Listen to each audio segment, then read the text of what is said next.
chapitre 7, verset 6. Donc c'est page 200.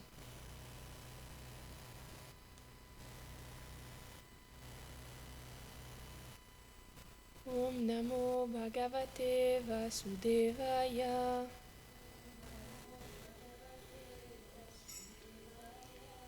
Om Namo Bhagavate Vasudevaya.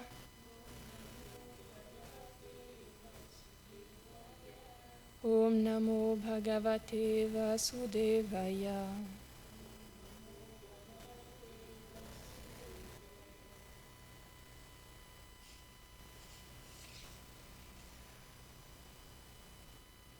Anartopashamam sakshad. Anartopashanam sakshad. Bhakti yoga madokshaje. Bhakti yoga madokshaje. Lokasya janato vidvamsh.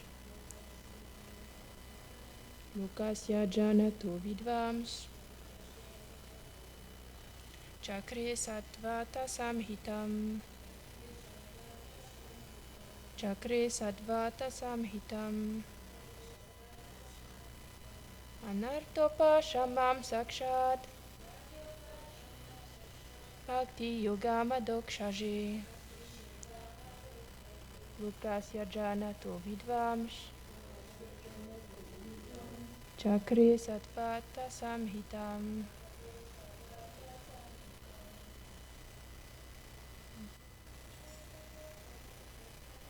Anartopashamam sakshad. Bhakti yoga madokshaje. Lokasya janato vidvams. Chakre sattvata samhitam.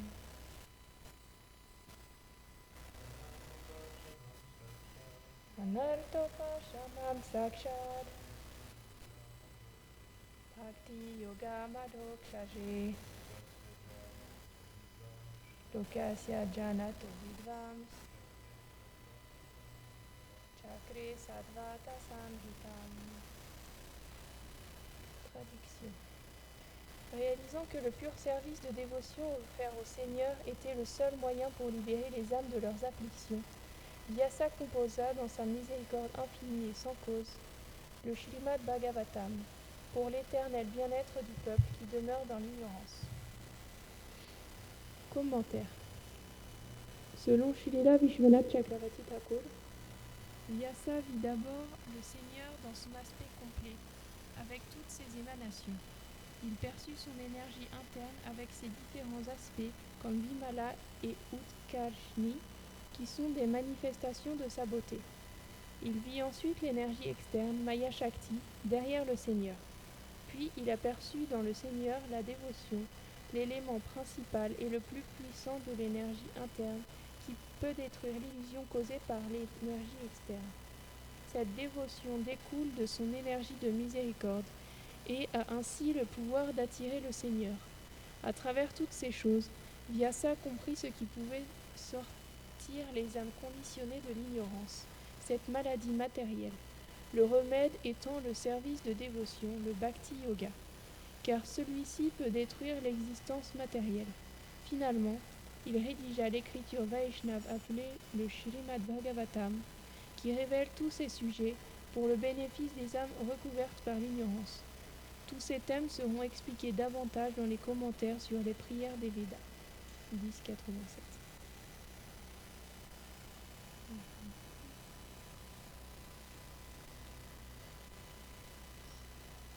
Je vais relire le verset. Réalisant que le pur service de dévotion offert au Seigneur était le seul moyen pour libérer les âmes de leurs afflictions, Vyasa composa dans sa miséricorde infinie et sans cause le Śrīmad Bhagavatam pour l'éternel bien-être du peuple qui demeure dans l'ignorance. J'écoutais une classe de Prabhupada sur ce verset ce matin pour m'inspirer. Et déjà, il commençait par donner la définition de Anartha, qu'on voit dans le verset Anartopashama. Anartha, ça veut dire impureté. En fait, artha, ça veut dire ce qui est essentiel. Donc anartha, avec le préfixe, c'est l'opposé, donc ce qui n'est pas utile en fait, donc les impuretés. Et dans ce monde-là, on est recouvert d'impuretés en fait. Et dans ce verset, il y a Vyasa,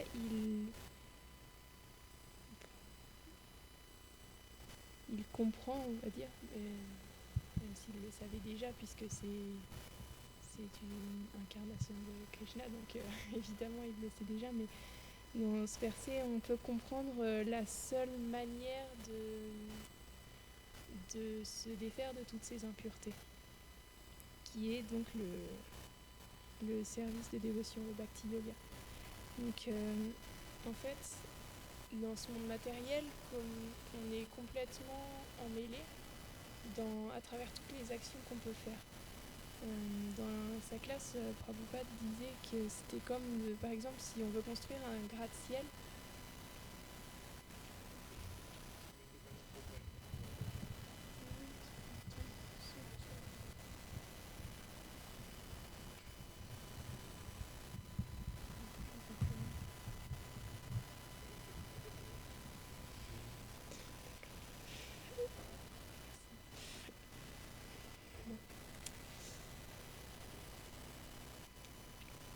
Alors, du coup, je sais plus ce que j'étais en train de dire. Oui, c'est comme quand on est dans ce monde matériel, lorsqu'on veut construire un gratte-ciel, on est obligé de creuser un autre endroit pour faire un gratte-ciel. Donc ça va faire un trou dans un endroit et un gratte-ciel dans un autre. De la même manière, quand on agit dans ce monde, par exemple, si on veut accumuler par exemple de la richesse, on va être obligé d'agir pas forcément d'une bonne manière, et on va s'emmêler dans des actions karmiques mauvaises de l'autre côté. Je sais pas si je m'exprime bien. Par exemple, je sais pas, qu'est-ce qu'on pourrait donner comme exemple? Bah, par exemple,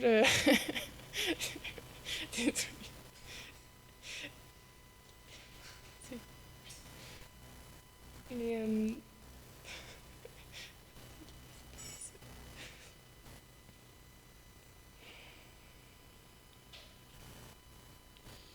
par exemple, quand on veut monter en grade dans le travail, on peut avoir à écraser d'autres personnes. Alors à ce moment-là, ça crée du karma, et on va devoir vivre ça, la même chose dans nos vies futures, ou même dans cette vie même.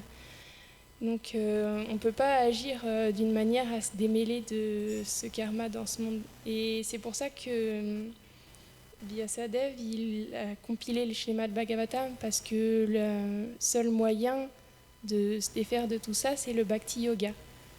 Et donc le Bhakti Yoga, c'est le service de dévotion à Krishna, au Seigneur suprême. Et donc le Bhagavatam, ça décrit les histoires les divertissements de Krishna et de ses dévots. Et ça nous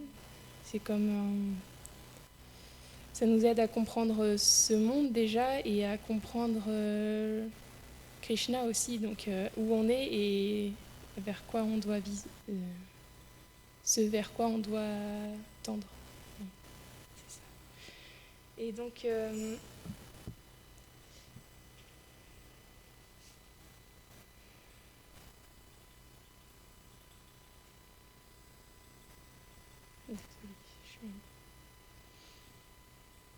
donc oui, le seul moyen de faire diminuer ces anarthas, donc ces impuretés, c'est le service de ces dévotions. Et aussi, dans sa classe, Prabhupada, il a appuyé sur un point assez important, c'est que nous, on a la chance de connaître ces services de dévotion, parce qu'on a été en contact avec des dévots. Mais il y a des personnes dans la rue, partout dans le monde, qui n'ont pas cette opportunité.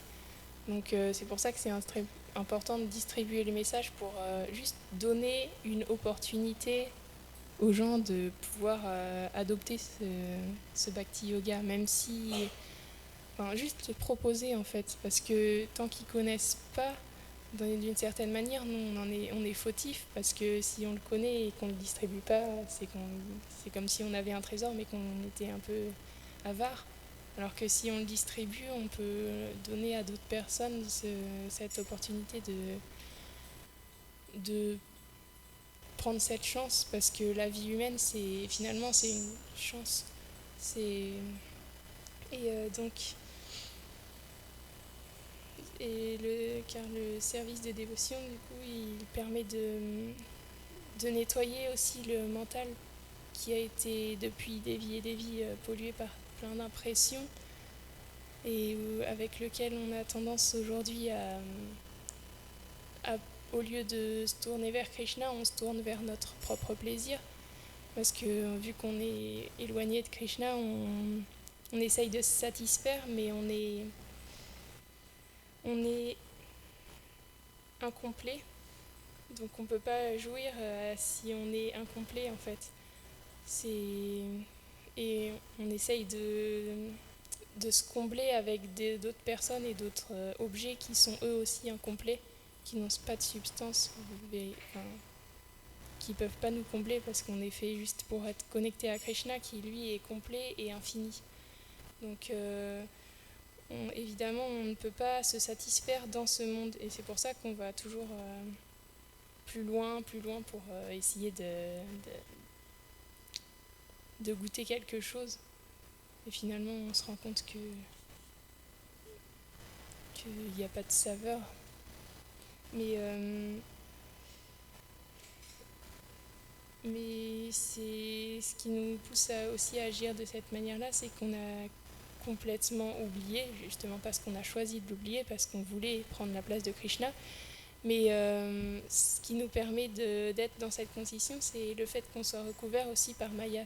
Maya, elle agit sous l'ordre du Seigneur pour nous garder dans cette prison du monde matériel. Et donc, étant donné qu'on est sous l'influence de Maya, on ne sait plus du tout qui on est. On pense qu'on est ce corps, on pense qu'on est un homme, une femme, je sais pas, un français, un japonais. Mais finalement, tout ça, c'est pas véritablement nous et c'est difficile de le réaliser. Mais c'est vraiment pas nous. Même ce qu'on fait, c'est pas nous. Et ce qu'on aime, même avec cette condition, ce conditionnement-là, c'est pas vraiment nous. Nous, on est juste une petite âme qui est recouverte par tout plein de choses. Et on essaye de goûter alors que finalement, c'est pas vraiment nous qui goûtons puisqu'on n'est pas ce corps. Même lorsqu'on mange, même lorsqu'on prend prachat c'est spécial, mais lorsqu'on mange, on pense goûter, mais finalement c'est ce corps qui goûte et nous on n'est pas vraiment l'auteur de l'acte. On fait que désirer en fait et tous ces désirs ils nous amènent à s'empêtrer dans ce monde-là, mais finalement en fait ce que je trouvais très positif dans la classe de Prabhupada, c'est qu'il insistait sur un point, c'est que finalement il n'y a pas de problème. Et donc on peut se dire que mais pourquoi il n'y a pas de problème? Il y a plein de problèmes dans ce monde, c'est un monde terrible, il y a plein de choses horribles qui se passent partout, on est plein d'anxiété, on est plein de mauvaises choses en nous, mais non, il n'y a pas de problème. Si on voit des problèmes, c'est simplement qu'on est recouvert par Maya. Donc tant qu'on est recouvert par Maya, on voit des problèmes, et le jour où on ne sera plus recouvert par Maya, on verra Krishna, on ne verra plus des problèmes. Parce que Krishna est comme le soleil, et Maya, c'est comme l'ombre. Donc là où le soleil apparaît, il ne peut pas y avoir d'ombre. Si le soleil il vient dans cette pièce qui éclaire tout, à ce moment-là, Maya, elle se tient en recul. Donc du coup, on ne peut plus avoir de problème, on ne peut plus être atteint par les problèmes de ce monde. Parce que finalement, lorsque la conscience s'éveille et qu'on réalise que tout ça, c'est pas véritablement nous et pas véritablement et que c'est comme un rêve en fait. C'est pas que ça n'existe pas, mais c'est comme un rêve. Donc finalement, c'est comme quand on devient conscient dans un rêve. Et que même s'il nous arrive des choses terribles dans ce rêve-là, on peut se dire que bon, bah, même si c'est pas terrible, dans quelques instants, je vais me réveiller et ça aura plus aucune incidence sur ma façon d'être, ou je sais pas. Et du coup, on devient détaché. Le détachement, c'est ça. C'est pas qu'il faut se forcer à aller vivre dans une grotte et à ne plus rien apprécier dans ce monde. C'est simplement qu'il faut comprendre que tout ça, c'est pas véritablement, ça nous touche pas véritablement. C'est simplement des impressions qui sont dans un rêve. Et donc,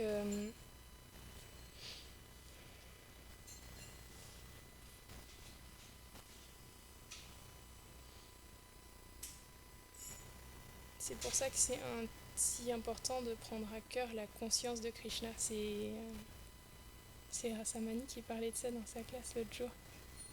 Qu'il faut, le plus important, c'est de se souvenir de Krishna. Bah, c'est juste ça en fait. C'est la même chose que je suis en train de dire. C'est parce que se souvenir de Krishna,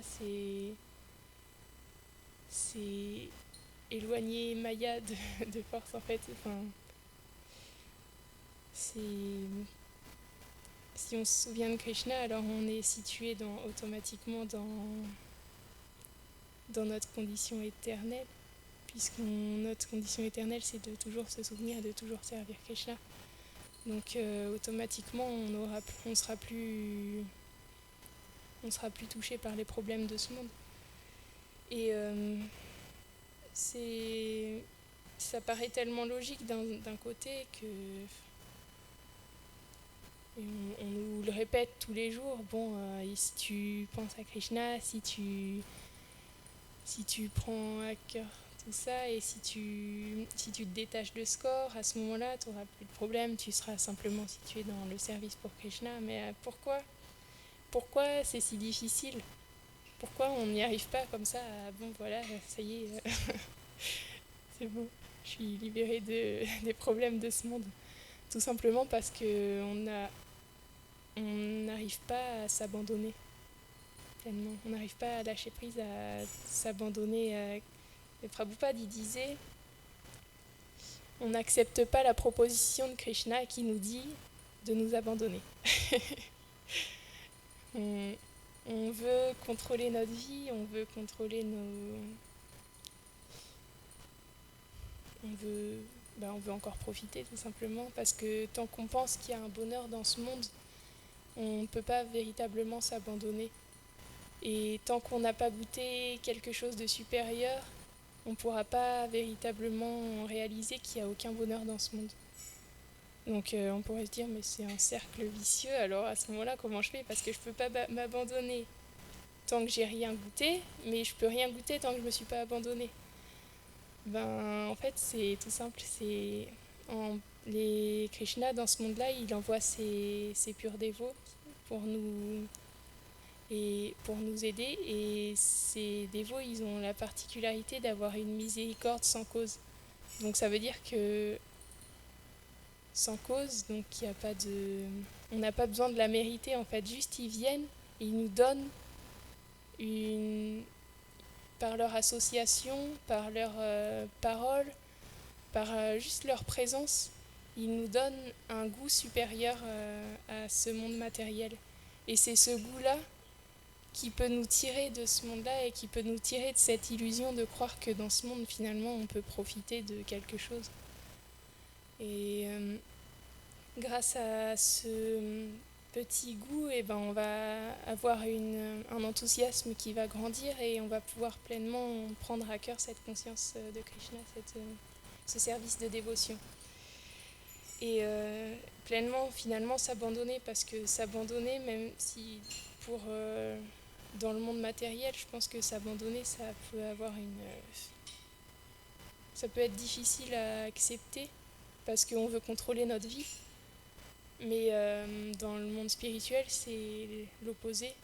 S'abandonner, c'est le plus grand nectar qui existe, parce que simplement on est contrôlé par l'amour de Krishna et de ses dévots, et on agit simplement pour eux. Donc c'est pour dire que c'est vraiment pas quelque chose qui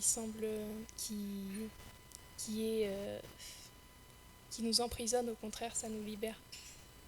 C'est un abandon qui est fait par amour. C'est de toute façon, dans ce monde-là, on le voit, hein, quand il y a deux personnes qui tombent amoureuses, tout de suite, on veut tout faire pour l'autre, on veut changer et on veut faire plein de concessions, alors qu'il y a quelques mois, on n'aurait pas été capable de penser qu'on prendrait ces décisions-là. Mais pour des personnes limitées de ce monde, on est capable de faire ça. Alors pour Krishna, qu'est-ce qu'on peut abandonner ? Et donc, c'est vraiment un message qui est très positif finalement, de se dire que on va vers quelque chose qui est beau, on va vers notre condition éternelle, on va vers Krishna. Krishna, c'est la source de l'amour, de la beauté, donc on a juste à ne plus avoir Krishna partout et à le servir en toutes circonstances, en fait. Même si c'est pas... Et même si on n'y arrive pas du jour au lendemain, il faut juste persévérer et continuer d'étudier, d'écouter, de s'associer avec les dévots, parce que grâce à ça, ça pourra nous donner une chance de plus en plus grande de pouvoir penser à Krishna tout le temps. C'est Yashoda Boulal aussi qui disait l'autre jour qu'on est dans un monde dangereux parce qu'on peut mourir à chaque instant. Donc il faudrait penser à Krishna tout le temps pour être sûr qu'on ne va pas atterrir dans un endroit bizarre à la prochaine vie. Enfin, disons que voilà. Il y a plein de sortes de vie sur Terre et on a la chance aujourd'hui d'être dans une bonne condition, parce qu'on peut développer le service de dévotion et on a la chance de pouvoir partager ça, quelle que soit la manière dont on le fait. Il y a plein de manières de le faire. On va chanter dans les rues, il y en a qui distribuent des livres, il y en a qui corrigent le Bhagavatam qui est distribué dans les rues, il y en a qui font plein de choses différentes pour pouvoir juste... même il y a du prashad qui est distribué aussi, juste en mangeant une fois du prashad, on est sûr, on peut commencer dans la vie suivante le service de dévotion. Juste en mangeant une miette de prashad. On a juste à distribuer des miettes de prashad. C'est pas compliqué, mais c'est tellement important. Donc du coup, voilà, je voudrais finir la classe sur ce message. Je sais pas si vous avez des choses à rajouter. Ok, à la semaine.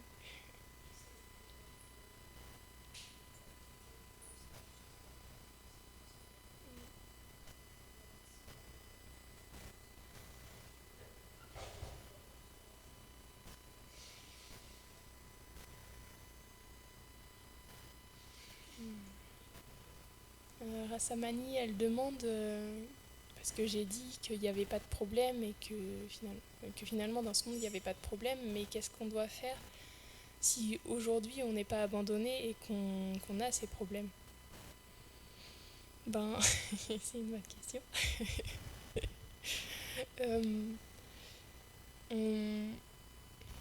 Personnellement, je suis pas encore à voir Krishna tout le temps partout et à être complètement libérée de mes problèmes. Mais ce que je sais, c'est que à travers les paroles des dévots, déjà, on peut prendre du recul sur tous ces problèmes, même si on y est toujours identifié, on peut avoir un autre regard sur eux quand on étudie ou quand on parle aux dévots, parce qu'on se rend compte que c'est passager en fait, c'est juste un mauvais moment à passer. Même si on est identifié sur le coup à cette mauvaise chose qui arrive, c'est juste un mauvais moment à passer et dans quelques instants, ce sera fini. Et dans quelques années, on s'en souviendra plus quand on quittera ce corps. De toute façon, ça n'aura plus aucune substance. Et aussi, il faut aussi, les dévots, ils expliquent qu'il faut savoir voir Krishna en chaque chose qui nous arrive. Donc même les problèmes, ils peuvent être bénéfiques à notre dévotion. En plus, c'est expliqué que Krishna, quand il favorise ses dévots, il leur retire tout. Donc on pourrait se dire que ces dévots, ils ont plein de problèmes. Mais quand on regarde, Kunti, elle prie pour avoir des problèmes. Donc il faut aussi s'inspirer de ces grands dévots qui sont venus pour nous montrer que même si on a des problèmes, ces problèmes, c'est pas négatif. C'est que du positif parce que tout peut nous ramener vers Krishna, même les problèmes. Est-ce que ça va ou c'est pas?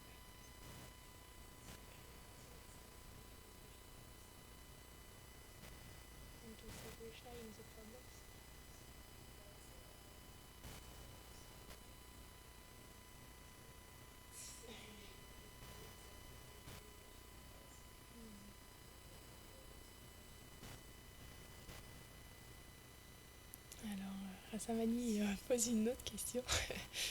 C'est si j'ai dit qu'il fallait lire des livres, être avec les Vaishnavas et penser à Krishna à travers ses problèmes.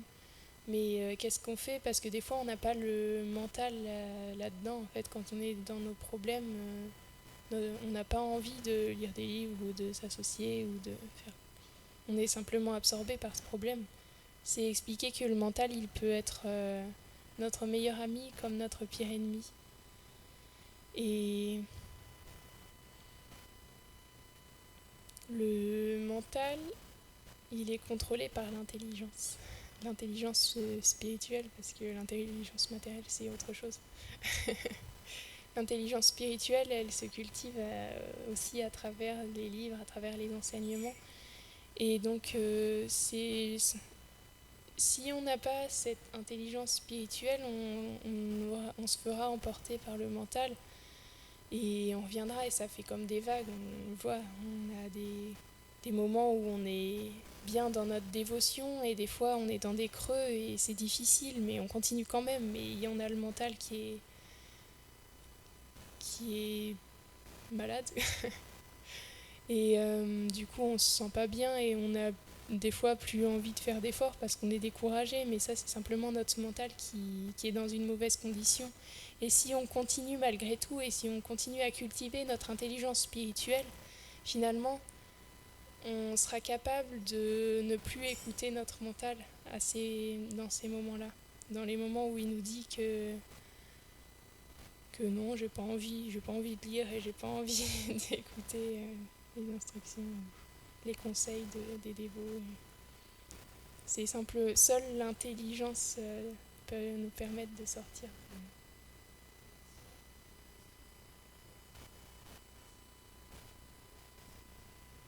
Ah bah oui. Elle dit, Rasamani rajoute que c'est difficile, c'est long à faire par nous-mêmes. Je pense que d'une manière ou d'une autre, on peut atteindre la miséricorde. Bien sûr, on ne peut pas avancer sans miséricorde de toute façon. Donc même dans ces moments-là où le mental, il est, je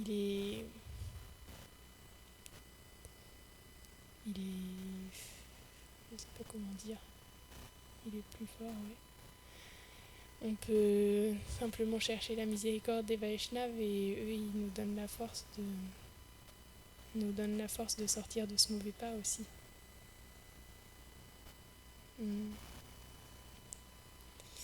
On peut chercher la miséricorde des Vaishnavas en s'associant à eux ou en écoutant leur...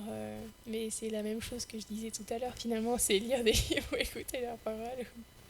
Ou bien sinon les servir, c'est important aussi. Et on est aussi engagé au service de Krishna. Les Vaishnavas, ils nous donnent cette opportunité de servir Krishna à travers leurs instructions. Donc ça aussi, ça peut nous permettre de sortir de nos problèmes. Parce que en servant, en servant les Vaishnavas, ils seront contents de nous. Et s'ils sont contents de nous, Krishna il sera content. Et si Krishna il est content, tout le monde, tout le monde est content. Je sais pas si ça va. Ok. Nitai Gaur Premanande Hari Bol.